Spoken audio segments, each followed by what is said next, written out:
Em 1776, Adam Smith escreveu uma frase que destruiria séculos depois qualquer político que tentasse governar contra ela.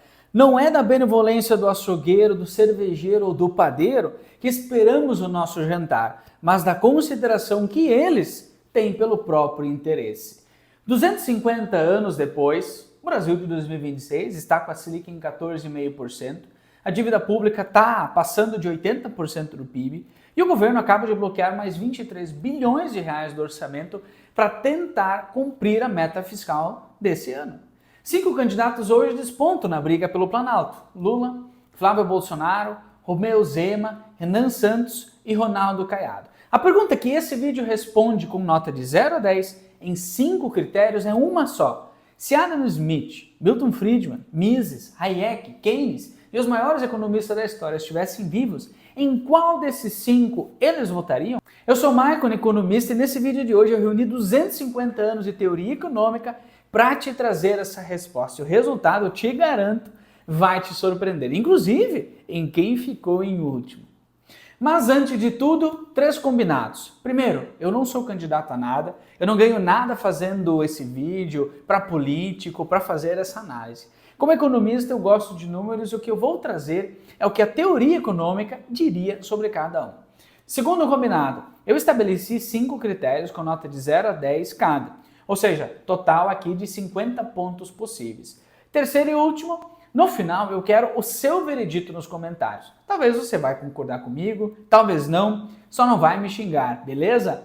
Quero que seja algo leve. As pessoas andam tão chatas, impacientes, vamos relaxar um pouco. Só não saia desse vídeo sem deixar a sua nota. Combinado? Então vamos nessa. Em 1978, Deng Xiaoping, o cara que tirou a China da miséria e transformou ela na segunda maior economia do planeta em 40 anos, disse uma frase que entrou para a história e eu não me esqueço até hoje. Não me importa se o gato é preto ou branco, contanto que pegue o rato. O que ele estava dizendo com isso é: esquece ideologia. Esquece se a política de esquerda, de direita, comunista, capitalista, importa o que funciona. Importa se a economia cresce, se o povo tem renda, se a fome diminui. E o que o Brasil precisa fazer hoje é seguir esse mesmo rumo. E aqui vai o dado que me deixa muito indignado e talvez deveria deixar você também. A renda média nominal do brasileiro em 2025, segundo a PNAD do IBGE, foi de cerca de R$ 3.700. Lá em 2012, quando começou essa série, era R$ 1.503. Em termos nominais, parece até que subiu, mas se a gente corrigir esse número pela inflação, que foi de 116% acumulada no período, nessa década, esse salário de hoje apenas repõe a perda do poder de compra. Entretanto, esse 116% de inflação do IPCA talvez nem sequer seja a sua inflação pessoal. É provável que os itens que você mais consuma no seu dia a dia tenham aumentado aí 200%, 300% nesses 14 anos. Por isso que a gente sente que o nosso dinheiro compra cada vez menos. Não é apenas um sentimento. Os números traduzem exatamente isso. E quando a gente olha para o nosso poder de compra em termos de dolarizados, lá em 2014 o nosso PIB per capita era de $9.340. Em 2025 foi de 9.660.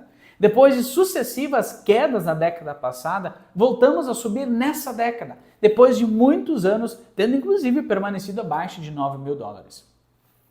Traduzindo, o brasileiro está mais pobre hoje do que estava lá no início da década passada. O que a gente precisa é de Estado forte, não um que fique intervindo na economia, mas que faça cumprir as regras para todos, sem privilégio para amigo do rei, e mercado livre o suficiente para gerar emprego e renda. Foi assim na China, foi assim na Coreia do Sul, foi assim na Irlanda e precisa ser assim aqui no Brasil.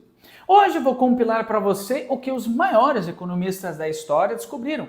Então anota aí porque essa parte é fundamental e nos ajuda a entender o que está acontecendo no Brasil de hoje, pois a história nada mais é do que repetição de ciclos. O que está acontecendo no Brasil hoje já aconteceu em outros países e entender o que eles fizeram nos impede de cometer erros que eles cometeram até acertar. Vou começar aqui com o pai da economia, Adam Smith, que em 1776 escreveu A Riqueza das Nações e com isso fundou a economia como ciência. Ele foi criador da famosa frase da mão invisível, que significa que cada um buscando o seu próprio interesse no mercado, indiretamente gera benefícios para a sociedade toda. Quando o governo tabela preço, fixa a tabela de frete ou intervém na Petrobras para ganhar voto, ele apaga uma informação que o sistema de preços daria de graça. Resultado disso, distorção, escassez e muita ineficiência. Depois de Smith vem David Ricardo, o segundo economista dos clássicos, que trouxe a tese da vantagem comparativa. País que se isola empobrece. E hoje o Brasil, embora seja um grande exportador mundial, porém tem uma das economias mais fechadas do G20. A nossa tarifa média de importação é 3 vezes maior que a do México. Adivinha qual dos dois cresce mais? Depois, Ludwig von Mises e Friedrich Hayek. Eles publicaram, respectivamente, o Cálculo Econômico em uma Comunidade Socialista e também O Caminho da Servidão, dizendo basicamente que quanto mais o Estado decide pelo cidadão, menos cidadão ele é. Toda vez que o governo expande, a liberdade individual encolhe e a economia, naturalmente, vai junto. Já Milton Friedman, norte-americano, trouxe uma visão mais monetária com a frase: inflação é e sempre foi em todo lugar um fenômeno monetário. Tradução: se o governo gasta mais do que arrecada e financia isso emitindo moeda ou dívida, vai gerar inflação. Ficou famoso também por trazer a ideia de que não existe almoço grátis. Quem é que nunca ouviu dessa frase? Alguém sempre, em algum lugar ou momento, está pagando por algum benefício que o governo dá de graça para o povo. E durante a crise de 1929 surgiu um dos pensadores econômicos mais relevantes do século passado, John Maynard Keynes. Presta atenção aqui porque 99% dos políticos brasileiros distorcem Keynes. Keynes defendia gasto público em recessão, com tese de que mercado não se regula por conta própria e para isso que existe o Estado. Mas, e esse mas é o que político adora esconder, em momento de crescimento, expansão da economia, o governo precisa guardar dinheiro, pagar dívida, fazer poupança fiscal. O Brasil cresceu em 2023, cresceu em 2024, mais de 3%, e o déficit primário só aumentou. Isso não é keynesianismo, é populismo fiscal. Já James Buchanan, o economista, não o ex-presidente dos Estados Unidos, foi Nobel em 1983 e formulou a teoria da escolha pública. Defendia que político não é santo, sabemos muito bem disso. Político é maximizador de votos, sempre vai privilegiar a si mesmo em detrimento da população. É por isso que regras fiscais existem, para amarrar a mão do político no curto prazo e proteger o cidadão no longo prazo. Já Thomas Sowell, para a gente fechar, atualmente com 95 anos e prestes a completar 96, trouxe um conceito importante que não existem soluções milagrosas sem impactos negativos. Existem trade-offs. Toda promessa de vou te dar X de graça tem um preço escondido. Geralmente inflação, dívida ou imposto futuro. E para a gente finalizar, o Acemoglu, que foi Nobel de Economia recente, no livro Por que as Nações Fracassam, trouxe que países ricos são ricos não por sorte ou porque é recurso natural. São ricos porque construíram instituições inclusivas, instituições que punem corrupção, protegem contratos, garantem o direito à propriedade. O Brasil tem recurso natural em abundância, um dos mais abundantes do mundo, e falha. Por quê? Porque, segundo a Acemoglu, a culpa é das instituições fracas. Resumão de 250 anos e receita do sucesso. Gasta menos do que arrecada, deixa o mercado funcionar, controla a moeda, abre para o mundo, respeita contrato e pune corrupção. Não precisa inventar a roda. Mas parece simples no papel, então por que nenhum dos nossos políticos consegue? Fica aí a reflexão. Agora a parte que você esperava. Eu vou pegar esses 5 mandamentos da economia e jogar em cima dos 5 principais candidatos. Mas antes, um aviso importante que você não pode pular. Repara num padrão que se repete há décadas aqui no Brasil. Toda vez que tem uma eleição presidencial, magicamente, o governo no poder começa a aprovar pacote de bondades para o povo no último ano. Fim da escala 6x1, isenção de imposto de renda para quem ganha até 5 mil, desenrola 2.0, revogação das taxas das blusinhas, tudo em 2026. Coincidência? Mas eu também não quero ser injusto. Critico quem precisa de crítica. Não é só Lula. Bolsonaro também fez isso em 2022, quando aumentou absurdamente o número de beneficiários do Bolsa Família e aumentou o valor do benefício, inclusive de maneira igualmente absurda. Assim Dilma fez, FHC fez, todo presidente que busca a reeleição joga esse jogo. Infelizmente é a regra do sistema. E aqui o James Buchanan, da Escolha Pública, sorriria do túmulo e diria: o que eu falei? Tá vendo? Político responde a incentivo. O incentivo dele é ganhar a próxima eleição, não fazer o que é certo no longo prazo. É ilusão da população achar que o governante A ou B vai pensar primeiro na população em detrimento da sua própria carreira ou do seu próprio negócio. Por isso, uma proposta que o próprio Flávio Bolsonaro defende, o que merece ser debatido com seriedade, é o fim da reeleição. Mandato único, mais longo se necessário, mas sem essa orgia fiscal de fim de mandato. E eu vou ir além. Hoje estou analisando o cenário para presidente, mas não adianta trocar só o presidente. Tem que renovar o sistema inteiro. Porque vamos ser sinceros, hoje no Brasil é praticamente impossível cortar imposto. A despesa obrigatória é absurda. Para cortar imposto, primeiro tem que cortar gastos. E gasta onde? Funcionalismo inchado, fundão eleitoral de bilhões de reais, subsídio para setor ineficiente que é amigo do rei, verba absurda para assessor de parlamentar. Quer ver o número que vai te deixar de queixo caído? Eu quase não acreditei quando vi. Aqui no Brasil, um deputado federal pode contratar até 25 assessores. Na Europa, no Parlamento Europeu, são 2.000 assessores para cerca de 720 parlamentares. Dá menos de 3 por deputado. Nós temos um Congresso 8 vezes mais inchado que a Europa. E nem vou mencionar outras esferas para não perder a linha de raciocínio desse vídeo. Esse é o Brasil que o próximo presidente vai herdar. E é com esse pano de fundo que eu vou avaliar os 5. Vamos então aos 5 critérios que eu adotei aqui na minha análise. Primeiro, responsabilidade fiscal. Gasta menos do que arrecada? Respeita a regra fiscal? Esse é o primeiro critério. Segundo, liberdade econômica. Desregulamenta, privatiza, abre o mercado ou quer controlar tudo? Terceiro, respeito ao tripé macroeconômico. Banco Central independente, meta de inflação, câmbio flutuante, mais a meta fiscal, o consenso que estabilizou o Brasil depois de 94. Quarto, track record de gestão. O que ele já entregou, não o que ele promete. Quinto e último, integridade institucional. Escândalo, respeito às instituições, ficha limpa, o critério Acemoglu. Nota de 0 a 10 em cada, somatória máxima de 50. Primeiro nome a ser avaliado é o Lula, atual presidente, candidato à reeleição. E antes de eu dar as notas, um contexto histórico que muita gente esquece. Lá em 2002, quando Lula venceu a primeira eleição, o mercado entrou em pânico. O dólar estava disparando para mais de R$4 em 2002, isso era bastante. O risco país foi para as alturas. O mercado achava que o Brasil ia virar uma Venezuela. O que aconteceu? O que acalmou o mercado? A famosa Carta ao Povo Brasileiro, lá em junho de 2002, onde Lula disse com todas as letras que iria manter o tripé macroeconômico, respeitar contrato e responsabilidade fiscal. E ele cumpriu. Lula 1, Lula 2, com Palocci, depois Meirelles como ministro da Fazenda, foram anos de grande responsabilidade fiscal e crescimento. Já o Lula de 2026, com 80 anos, é o mesmo Lula? Algumas pessoas levantam uma preocupação legítima. Ele já fez história, já foi preso, já voltou, já foi presidente 3 vezes. Muitos alegam que ele não tem mais nada a perder. Será que ele pode tentar agora fazer o que o Lula, metalúrgico e revolucionário dos anos 80, não conseguiu? É factível? É uma pergunta sincera que cabe uma reflexão. Então vamos lá aos números do Lula 3.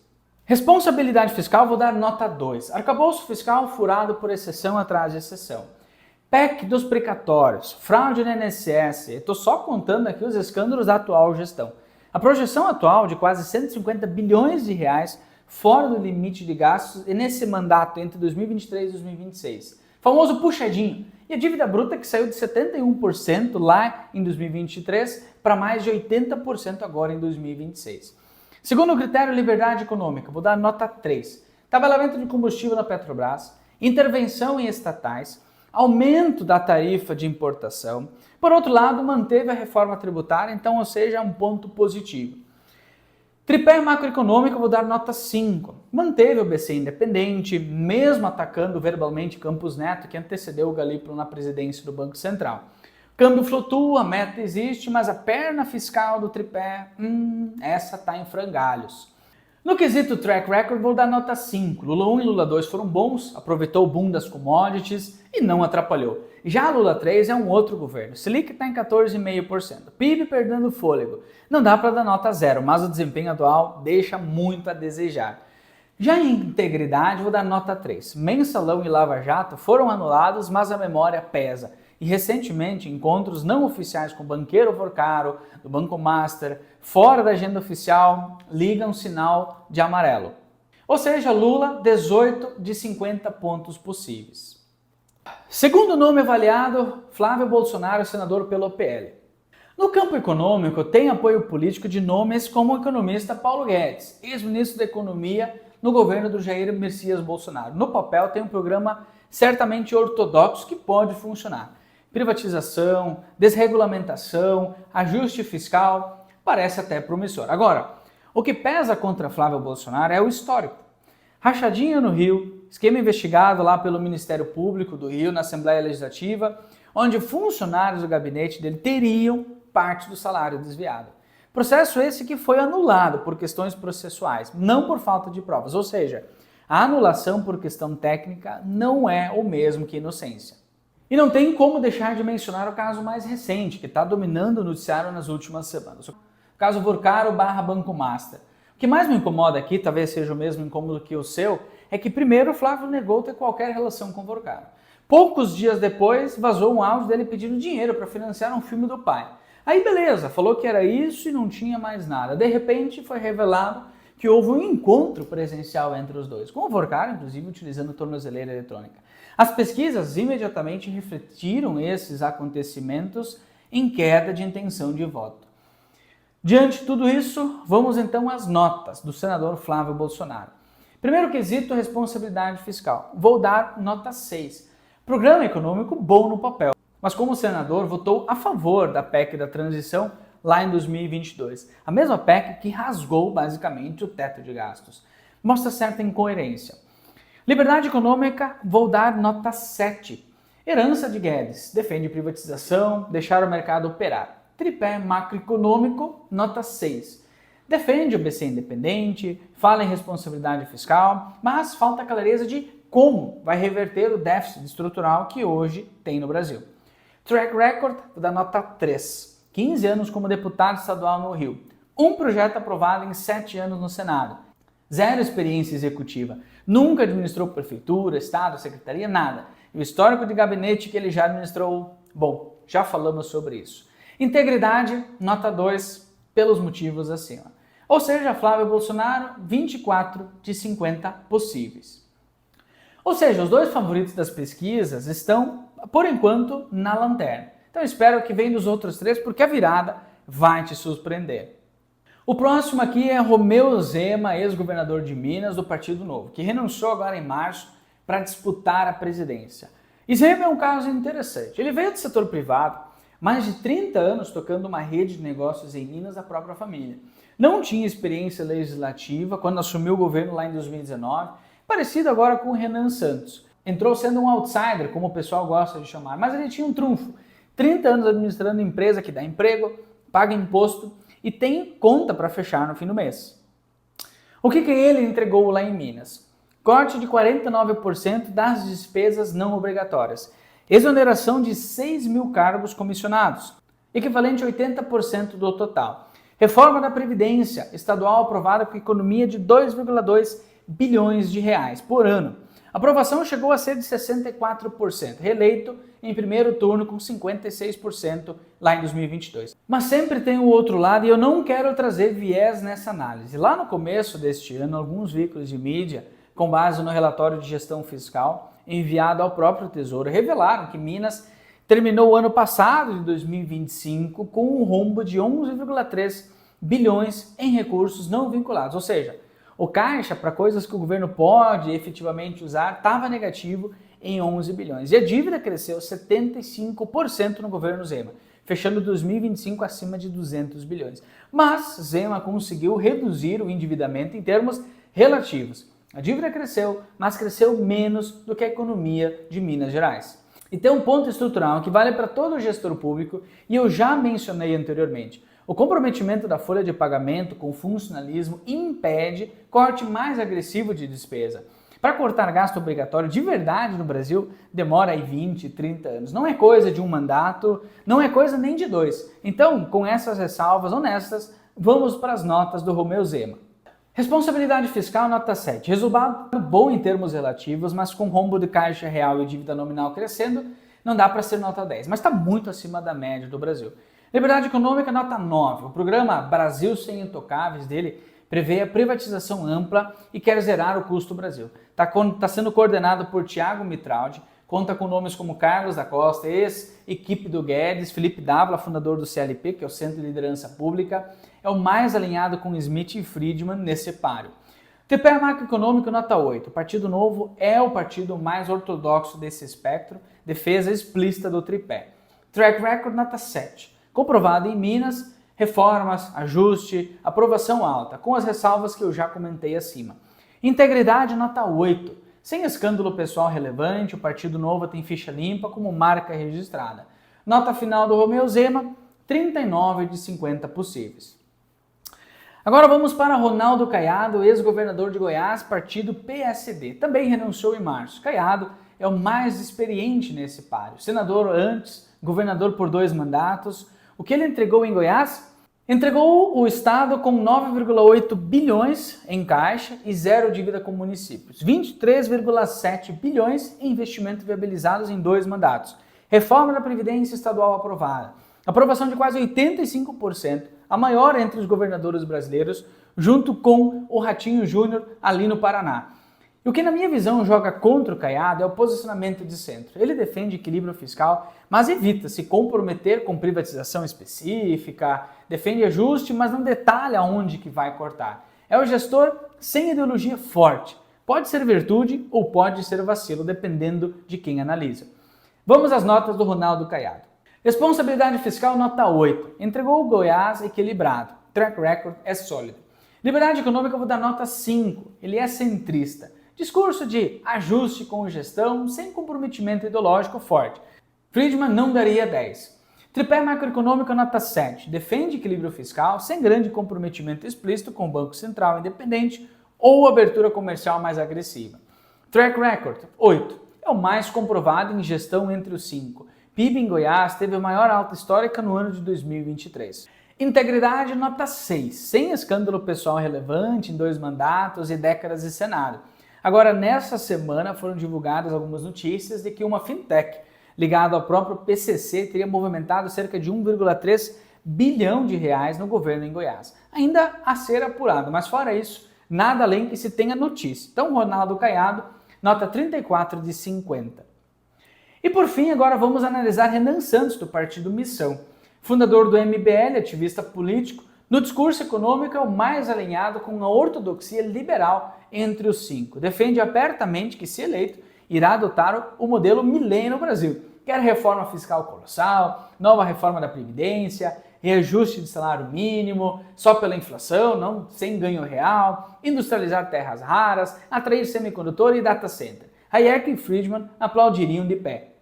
Mas o que pesa contra o Renan Santos é a total falta de experiência como gestor. Diferente de Zema, que mesmo sem experiência legislativa tinha 30 anos administrando uma rede de lojas com milhares de funcionários, o Renan é um ativista político e com mínima experiência mesmo como empresário.